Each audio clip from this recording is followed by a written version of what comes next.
राज ठाकरे उद्धव ठाकरे एकत्र येण्याच्या चर्चांवर नितेश राणे यांनी टोला लगावला।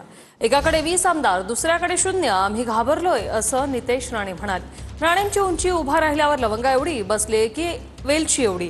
प्रकाश महाजन यांनी घणाघात केलाय। राज उद्धव एकत्र येण्याबद्दल चांगलं वातावरण असं चंद्रकांत वैद्य यांनी म्हटलंय। तर चंद्रकांत वैद्य हे राज आणि उद्धव ठाकरे यांचे मामा आहेत।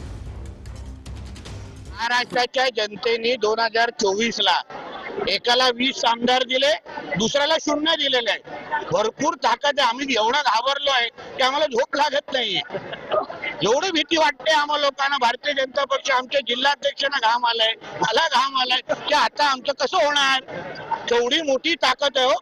एकाकडे 20 आमदार आहेत, दुसऱ्याकडे 0 आहे। बाप रे। आणि आमच्याकडे तर 132 आहे। तो कशी तुलना होणार आमची या दोघांबरोबर। आम्हाला दोघांना फार चिंता वाटते आता हो। ठाकरे ब्रँड हिंदुत्व सोडल्यामुळे संपलेला आहे। मग रत्नागिरीत लोकसभेला सभा कशाला घ्यायला लावल्या राजसाहेबांच्या? तुम्ही तर घरी गेले होते राजसाहेबांच्या सभा घ्या। खरं म्हणजे नितीश राणेला मी गांभीर्याने घेतच नाही।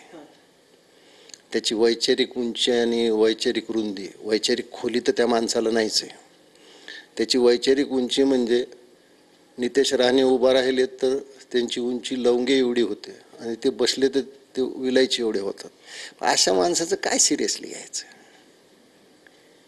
तो त्याच्या मानाप्रमाणे म्हणजे उंचीप्रमाणे आणि रुंदीप्रमाणे सल्ले देत असतो।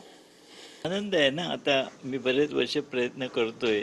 आता जर लवकरच ते एकत्र येत असतील या गोष्टीचा मला खूप आनंद आहे आणि मराठी माणसासाठी आणि महाराष्ट्रासाठी ही फार चांगली गोष्ट आहे। यावेळेस संजय राऊत साहेबांनी जास्ती त्याच्यावर लक्ष दिलेलं आहे आणि संजय राऊतांच्या मला असं वाटतं स्वामी समर्थांचे थोडा आशीर्वाद आहे। त्या न घडणाऱ्या घटनासुद्धा चांगल्या तऱ्हेने घडत असतात।